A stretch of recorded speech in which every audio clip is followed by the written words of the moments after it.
Hey Frontline fans, welcome back to Comic Frontline, and fans, you're back with me, Mike Spider-Slayer. Get ready to do that all-important comic book review so you, the fans, can make a decision on what comic books to buy. And today, guys, we're talking about the long-awaited Spider-Man event that you've all been waiting for forever and ever, and that is Dead No More, which we thought was the original title, but now it's called The Clone Conspiracy.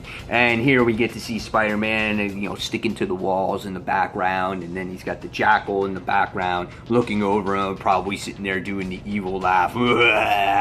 That's probably what's going on in this issue. This book is a $5 book, so but it does give you some extra pages. There's the main story, and then there's the backup story in the book. So, first off, the book, we all know by now, if you've been reading Spider-Man, is written by Dan Slott. Okay, the art is done by Jim Chung. The artwork is pretty well done in this book. Love the introductory part of the book here when we get to see those pages right there. Peter's face looks pretty cool. J. Jonah looks pretty neat there too as well. He's kind of pissed off at Peter because obviously he blames Peter for his dad's death. And I like the detail that goes into it. There's some pretty good action shots in here, especially when you see Spider-Man fighting against Rhino, as you can see here. So that's pretty cool. So yeah, it's a good looking book. I like the way it looks. Yeah, this is a cool shot too, so if you guys can see that right there. Yep, so awesome.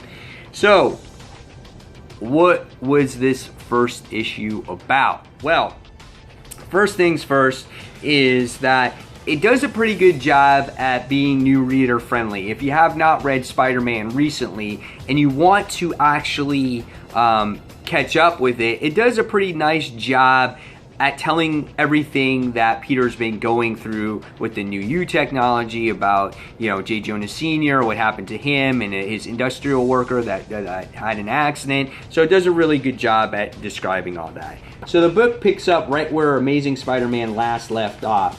And we wind up seeing Peter and everyone around him is mourning, obviously, and they're at the funeral of J. Jonah Sr.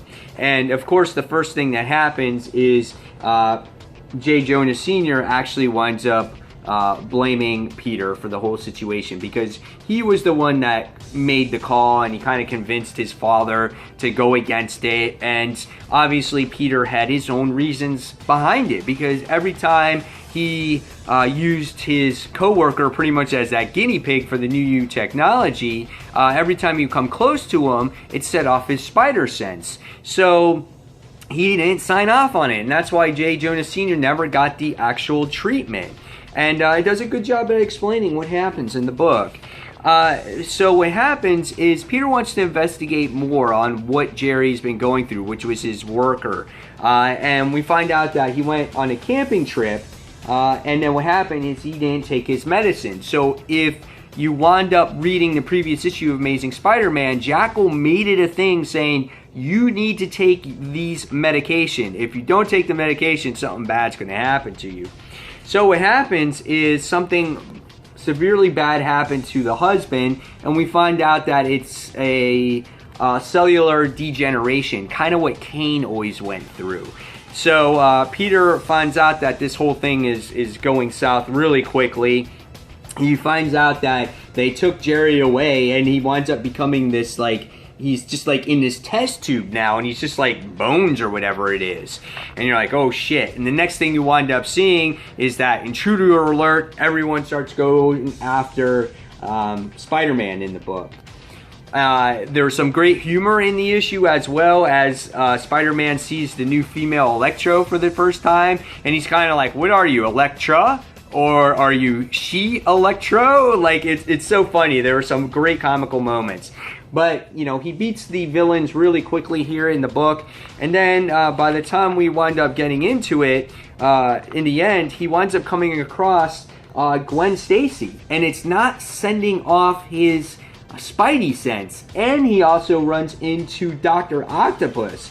Now, is this the Dr. Octopus that we saw in the Octobot? I think it should be because his mind is intact and everything. So really nice. I love the artwork in the end of this page. So so we get to see the return of obviously Gwen Stacy and Dr. Octopus. Next is a backup story, and it goes, The Night I Died, and this had to do with Gwen Stacy. Artwork is done by Ron Fitz, who is the artist from Spider-Girl, if you guys remember correctly. And it has this nostalgic feel to it, which I thought you could appreciate. It's not so classic, but it has that, again, nostalgic feel where you can separate today's artwork to yesterday's artwork. And it has a story of what happened, obviously, the night Gwen Stacy died, but you get to see everything that was going through her mind as she realized that Spider-Man is Peter Parker. And it was really interesting. And then you get to see her being brought back to life, and we find out that, you know, technically she's not a clone, it's a reanimation of herself. And how all these clones are, they're not really clones, they still have all their memories intact and everything like that. It's just they're being brought back to life. And then you also wind up seeing that her dad, Captain Stacy, wound up being brought back as well. So she agrees to take that, you know, that specific pill, and he's got this big smile on his face, and that's how it ends. So, what did I think about this first issue of the Clone Conspiracy book? I thought it was pretty good. I really liked it. It's pretty much a setup of what are things to come. It's still Peter uncovering the mystery behind New You, so it's nothing extremely new that we haven't seen yet.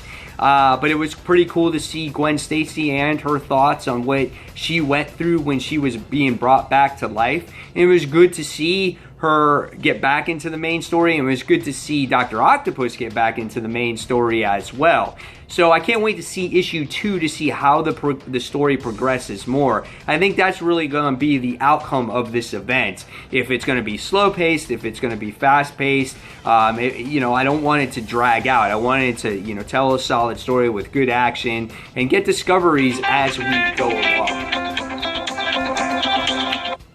So, as always, guys, tell me your thoughts in the comments below on what you thought of this particular issue. Hopefully you guys enjoyed it. In the end, I'm going to give it 4 stars. I enjoyed it. It wasn't the best issue I thought in the world, but definitely a solid one. So guys, again, leave me those comments below. And as always, thank you for watching Comic Frontline. And until the next comic book review, this is Mike Spider Slayer signing off. Thanks for watching, guys. Take care. Bye.